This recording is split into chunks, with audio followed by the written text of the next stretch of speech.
Hi guys, this is our first podcast with Mr. Sanjay Lunia, who is a ghostwriter by profession. He has interned in the Supreme Court and now he has written books and he has even billionaires in his portfolio. So let's understand more about his business, his vision and his career. So Sanjay, hi, this is Shayan. Tell me more about yourself. Thank you so much for inviting me on this podcast. I think this made my day because the last 4 days I have been forced to live in. I'm so happy. I'm so glad that this feels like a good thing now. So I am the world's youngest publisher. I have a record, and also I've been a 2-time TEDx speaker. Along with that, I have written at least 30 books. 30 books. 30 books, ghostwritten books over the years, over the last 3-4 years. We have a team of writers who do the writing, and I, being the editor, I edit the books as well. And a few books I personally write, depending upon the client and the requirements, right? And my major expertise, I'm 22 and I already have like 7 years of experience in the publishing industry. So I started pretty early and I think that has been an advantage. So the coincidence is even I am 22. So we both are 22. Oh my God, absolutely. I mean, it's such a good coincidence. Good coincidence. So Sanjay, what was your purpose of like coming to Siliguri, if you could tell us? Okay, so I write biographies, right? So there is this one politician and social worker who wanted his biography to be written, and I was so inspired by as to what he has to say. So I took a flight from Vijayawada to Bagdogra, and he said we'll be meeting in Bagdogra, but then his car took me to Thakurganj, Bihar, and that's how we landed up for the first time in Bihar. So how was your experience out there? Oh, it was so good. I mean, the hospitality of people, in no way they made me feel, like that, I'm unwanted, or maybe that since I come from south of India, my Hindi might not be that well, and some people do call me Chinese, or like when I smile, my eyes are like all like that. And but I didn't face any significant racism at its peak, huh? Yeah, I mean, I didn't face significant racism Okay. there, and I was so happy. I mean, the people were so warm and welcoming, and all the food and the stay and everything was so great. I mean. So how did you get into ghostwriting? मतलब क्या thought था कि मेरे को ये करना है, and how did you start it? Yeah, this is an interesting thing. Earlier, I used to do ghostwriting for books, business books and self-help books. That I used to do for a long time. But 2 years ago, I came in contact with a billionaire in an event, and he gave an inspiring speech, like as all billionaires do. And then I asked him, "Ki sir, I skipped the meal there, dinner bhi skip kar diya maine, and I just went to him and I asked, you're so inspirational. Is there any book written about you?" And then he said, "No, Sanjay." Then I said, "I want to write about you." I didn't know, it was, just in a second, I didn't plan anything. It was not, strategized. I didn't, think that I had to go and have to make a proposal. It just struck in my mind. And that is how I got into, so the next week I was at his office, and we were signing the contract for his book. And that week, I mean, that's how I went into biography writing, or, say a biographer. And when we launched this book, post which we have got many such people on the board, the networks and the referrals are very strong there. So we were able to scale up, a good amount of money. I mean, in top 1% of ghostwriters, we belong to them. So how much does a ghostwriter earns? Because we are talking about money. Yeah. तो कितना charge करते हैं एक book लिखने की आप लोग, like it sounds good ना कि मतलब I can be the author of a book without actually writing it. Yeah, so our basic, like the very basic package starts at 8 lakhs. And then we go till 20, sometimes 25, depending upon the requirement. I'll say, because my clientele is usually 82, 83-year-old people. And they have a lot of stories to tell, and they have a lot of things to be written. They want, the only way to immortalize themselves is a book, because the web series and the movie market currently, has a lot of slags in it. So they want a book about them. So we sit with them for 14 days, 15 days.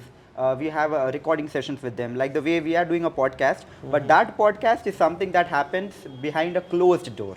So the conversations don't leak out. I'm prohibited to say a lot of stuff that, is enticing at one point. And then, I have a few clients who have their books, and few people in the books mysteriously get, kidnapped or killed.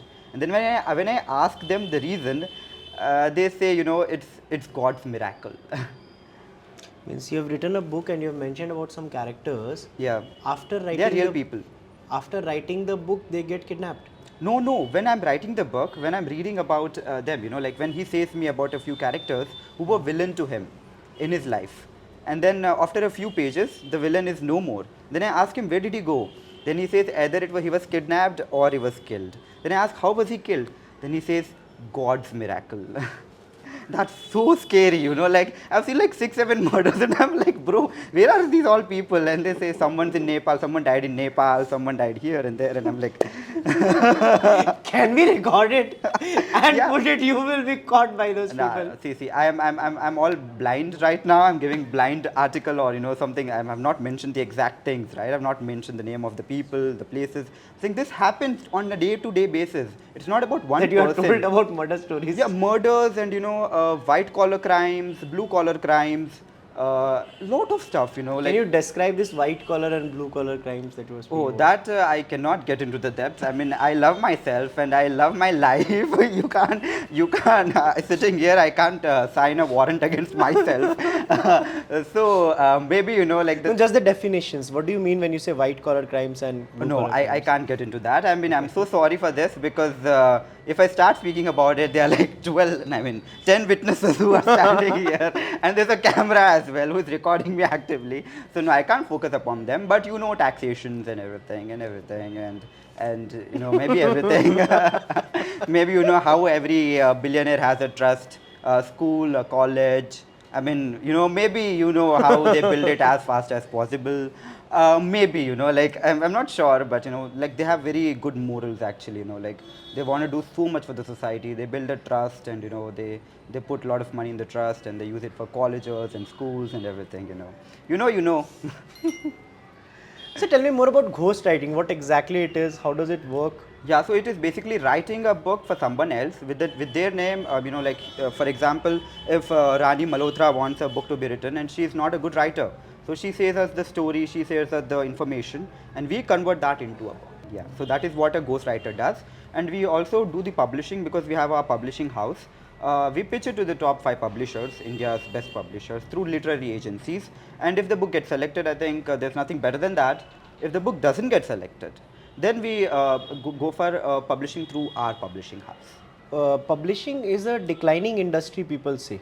Yeah, it is. So how did you get the motivation to start a publishing industry? Money, I mean, like andha dhun paisa. I mean, every industry, whether it's declining or, the top 1% will never have an impact on them, Like they belong to that elite crowd that it doesn't matter if the industry is going top or low. If someone wants to enter the industry now, then it's not a good time.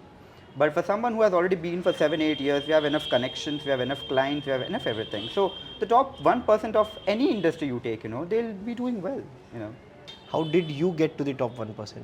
By a lot of connections and clients, yeah. I mean, the pay that I get, it's like yesterday when I was sitting with one of my clients, not yesterday exactly, maybe like a month ago, I was sitting with my client and then he showed me a proposal that there was some publishing house that was offering the same service we were offering at 60,000 rupees.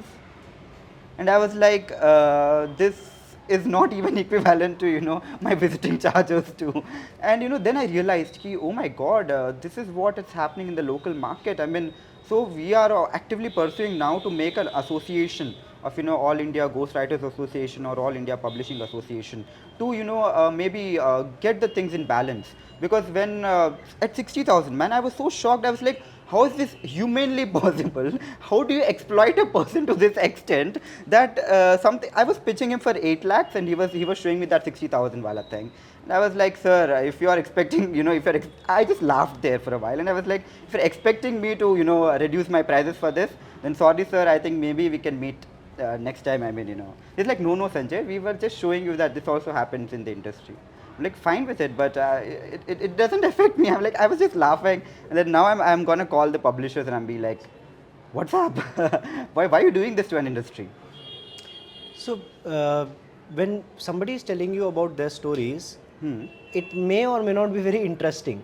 How do you make it interesting or creative at the same time not spoiling facts? Caffeine. I think a major part of my success has been black coffees and caffeine. I mean, people give the, people tell that, my parents or my friends have been my support and all. But I think it has just been pure cortisol along with caffeine, So when I'm with my clients and when I'm recording, I am very high on caffeine. So I have like at least 600 to 800 mg of caffeine every day, which is not healthy again, I would say, but and that's how I survive.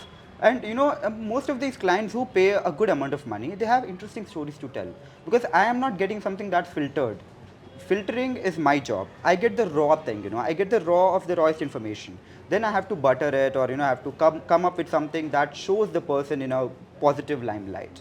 We had court historians back in the 1800s, and that's exactly what we are doing currently, like recording this, making a record of his life, of the life of the people and the rich, the elite, the politicians and everything, right? So we get the rawest information and we filter it out, right?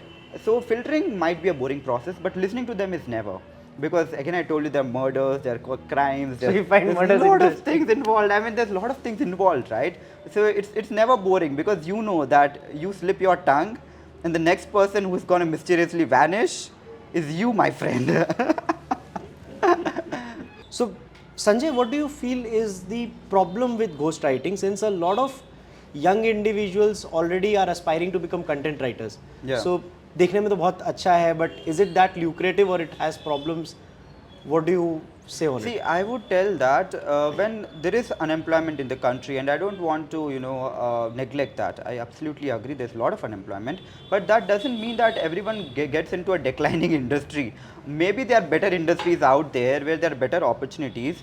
And the day I saw that 60,000 rupee wala invoice is the day when I got a lot of things in my head, lot of bulbs lighting in my head, that oh my god, is this what's happening outside? I mean, for someone who is in the top 1%, they don't care. I mean, they don't go for the market research or something. And then when I saw that quotation, that itself, I was like, what quality would be they providing? What type of work would they be giving out? I mean, that's just not underpaying, that's exploitation of talent. So if you are good at ghostwriting, if you have done like a good 5-6 books, then don't charge less than 5-6 lakhs. Don't go less than that, because if you're going less than that, you're not only disrespecting the entire industry, but you're also spoiling your name for no reason. When you have 5-6 books under your belt which are doing good in the market, stand for it. Take the responsibility to spread it, and ensure that you get fair compensation.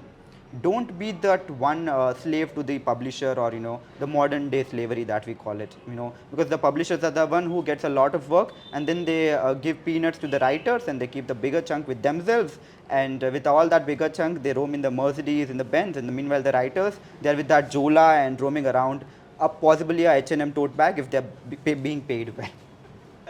So this is harsh reality, man. I mean, something that we need to all work about. Let me get back to one of the experiences that I had with a client. Yeah, so there was a book launch of a billionaire, Abhay Shishimal, his name is, and he was such a cool guy. And I wrote his biography, and during that book launch, he called Sri R. Thyagarajan. He is the founder and the managing director of Sri Ram Group. He donated 6 lakh crore rupees to the employees, Such a big personality. I got the opportunity to take a picture with him and also introduce myself as a writer. And he said there, that I have read the book. Like him reading the book is it's the biggest achievement of my life. Like he took time out of his day, which is usually busy, and he's like 70 or good 80, I think. He's read the book and he said, Ki Sanjay, I read the book in one sitting, and page to page, cover to cover. I didn't feel at a single place that it is boring. And I think that is one thing that inspires me a lot. So any book that we are producing, we ensure that people read it page cover to cover. It shouldn't be like, you're opening the book, you read the 5 pages and then you're like, yaar, bored, yaar, Sanjay, what's this content? There's no masala getting in, there's no drama inside. We ensure that, I have ADHD, okay, so it is attention deficit and hyperactivity disorder. So in this disorder, what happens is that you either get into extreme focused work, or your focus is distracted everywhere. So when I'm in my distraction phase, I open the books that I've written, then I read, and then when I feel like, arey yaar, this is boring, I mark it and then I change it. So this is the way I, write, and I think ADHD has been a good support to me till now in my career, because I know that anywhere I feel it's boring, then definitely the readers or non-readers will also feel it as a boring thing, And that's how we ensure that every biography that we produce can be read cover to cover in a single sitting in just 3-4 hours. And that's our speciality as well. That's what we promise as a brand. That whenever someone opens your book, it just has to be done in 3-4 hours, not more than that. People are hooked, people are interested, and slowly they join your cult. You're following. How should one person develop the habit of reading? It happens with me a lot. I just want to read books, but मैं बैठता हूँ फिर वही one seating में बैठ नहीं पाता. 15-20 minute के बाद में लगता है कि उससे उठ जाए. करेक्ट. ये है ना, ये आपकी गलती नहीं है. I would say this is you not picking the right book. जब आपके हाथ में एक राइट किताब आ जाएगी, then you will not feel that. Suggest me a few. Suggest a few. So you have Sudha Murthy. You can read Sudha Murthy's work. Any book you can pick. It's so interesting. You will not want to take it away. It's so interesting, and the book is written in very easy language as well. बहुत अच्छा content है. Start with Sudha Murthy, something that is not so complicated. And initially, please avoid self-help. Self-help should be avoided. Initially, when you are forming the reading habit, I'll tell you why. Because self-help is, trying to take you out from your problem and wants to make some real life changes and everything. But I think real life changes happen when you read good fiction. Because fiction gives you incidents, and incidents give you the motivation or the inspiration to change yourself. Self-help books are more of, a quick fix. That I have a time management problem, and then so I read a book called Do It Today, and I become a time management ninja, and then 3 months, post 3 months, I'm again stuck in the same problem. It happens with me usually every season I have this thing that I'm wasting a lot of time, and then I read such a book, and then I'm like, chalo, now I am expertised, and now I know what to do, and then I fall into the same slump after 3 months. So my point here that I want to make is that when you're reading fiction, you get inspiration and you get motivation, and those stories last with you way longer. And it's more interesting as well. Yeah, they last with you more longer because they're building your creative flow. They're entering into the creative aspects of your brain. So few scenes in the book you'll never forget. For example, recently I've read this book called Born Again on the Mountains by Arunima Sinha. So the book's written in such a manner that I was sitting in the flight, and then I started crying. It was the last part of the book. I completed the book and I started weeping, and I cried for like good 10 minutes, and I was like, this is so inspirational, this is so, what am I doing with my life? I mean, there has been someone who got hit by the train, and she got her legs, operated, one leg cut and one leg amputated. I mean, one leg amputated, the other leg was stitched without anesthesia. And that woman in her life, she climbed the Mount Everest, became the first female amputee to climb Mount Everest.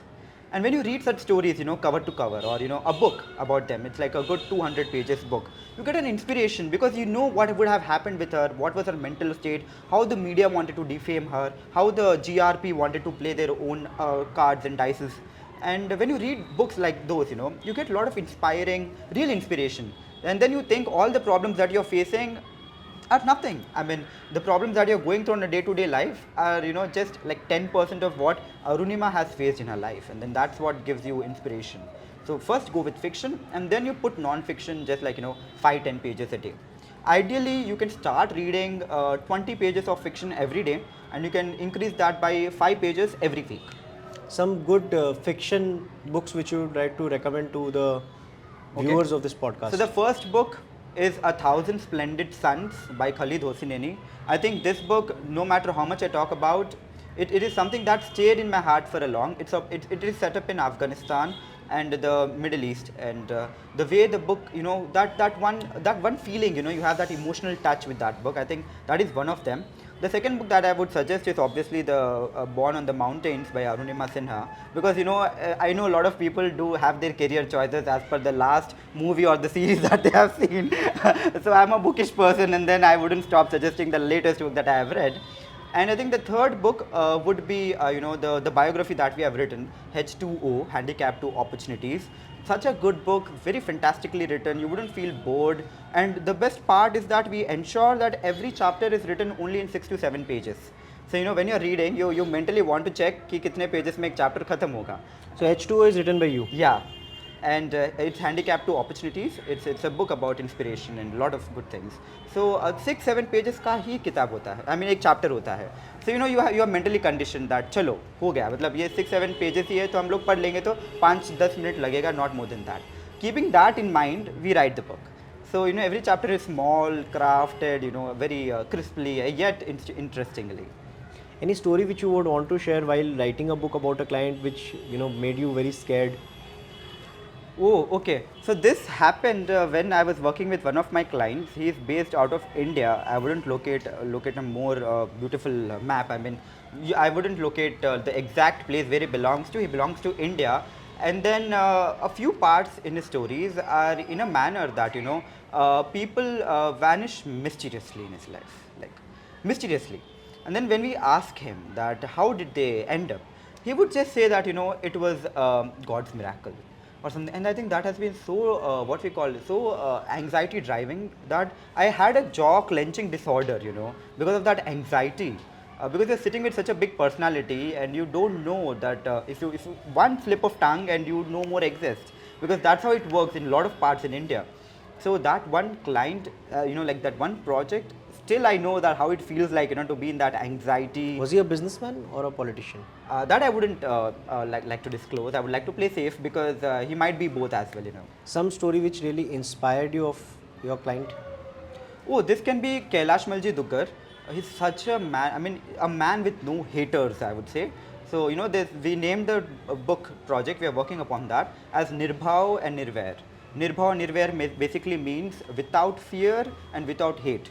This man, next to APJ Abdul Kalam, has zero haters, and the contributions that he has done to the society, like building a school for the blind, building hospitals for the cancer patients, and a lot of them. I mean, like getting in the south when the Rajasthanis were migrants there. He built a community called RYA, Rajasthan Youth Association. Now there are like 6,000 active members in the community, and the work that he has done through community, like there was an exodus of cows that was happening in Kerala.